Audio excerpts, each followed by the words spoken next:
I'm David Grasso, and welcome back to another Millennial Minute. Today's hot topic: should we have another stimulus package? You've already heard from our guest, Nia Miranda. She's an activist and founder of Bringing Love Back. Joining her is a friend of Bold and political strategist, AJ Bruno. So this is one of those rare debates that I actually agree with both of you. So Nia, I feel like AJ made a really good point. The last stimulus was a dumpster fire.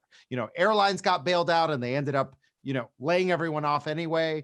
Obviously, people need help, but how do we make sure that we get it right this time? Yeah, I think that we have to go to actually, much like what AJ said, we have to go to the people who are actually suffering, right?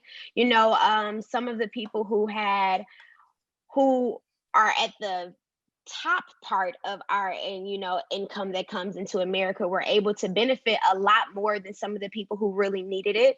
I know a few small businesses who have had to shut down their businesses permanently because they were denied the access to some of these government opportunities, whereas you have people who are already rolling in the dough who were getting access. So I think that we do have to figure out a better way of initiating this, and possibly looking at people's track record, looking at the taxes from what this company was bringing in previous to this pandemic, and try to figure out where it really is the necessity. I think that's important, finding out where the necessity is. So AJ, the last stimulus, as I already mentioned, didn't really inspire any of us. We feel the same way as Nia does. People who actually needed help were overlooked while we were lining the pockets of people who did not need the money. So how do we get it right this time, AJ? Well, you put it politely by calling it a dumpster fire. It was a huge disaster. So this time around, I think there were a few things that were good about that we should keep in mind, though. Forget the exact amount of money, but it impacted middle-class people as well. So they need to be kept in the loop there. There was a certain income cap beyond which you didn't get any of the stimulus check. So that was good. But at the same time, I talked about some of these wealthy people, especially celebrities, who can afford to pay for their payrolls. And yet they were taking advantage of what is essentially free money. I think that's outrageous. So we need to get businesses, those are important as well. There's a trucking company I work with that told me that if they didn't get the $2 million from the PPE that they got, that they were not able to keep people on full time. So that sort of money is essential. We got to have that in there.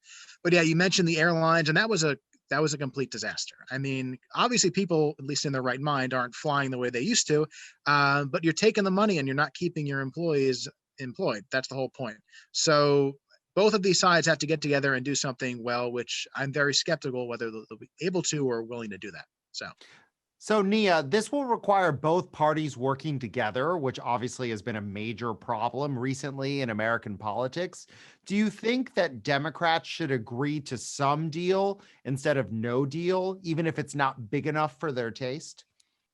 I think that they both just have to come to the table and compromise. At the end of the day, this is not for one party. This is for the American people. We are all suffering. This is one of the first times in history where no matter what your tax bracket is, or no matter what your race or religion, we all feel a certain level of pain and a certain level of discomfort with what's going on in the world. So it's time to put aside, our frivolous egos and have a conversation to actually create some type of hope for the people of America. I absolutely believe both parties need to come to the table and, have the conversation. And AJ, you just said exactly that. So you both agree on this front, don't you? I guess we agree on that, yeah. But we need real hope, and in that matter, real change, not the kind of nonsense we've been promised in the past that doesn't come about. So we need actual something that's good, which we don't usually get out of people who we elect, which is unfortunate. So so I'd like to see something maybe a little bit different, but we need an actual effective bill that really boosts the economy and doesn't help people who take advantage of the system. So. Well, cool. Well, thank you both for being here for this very important debate. And here's to hoping that we do have a stimulus that helps everyday Americans very soon. Thanks again. Thanks. Thank you. And thank you all for watching. Follow us at Bold TV on the social media network of your choice. We're there and we're always posting content. See you soon.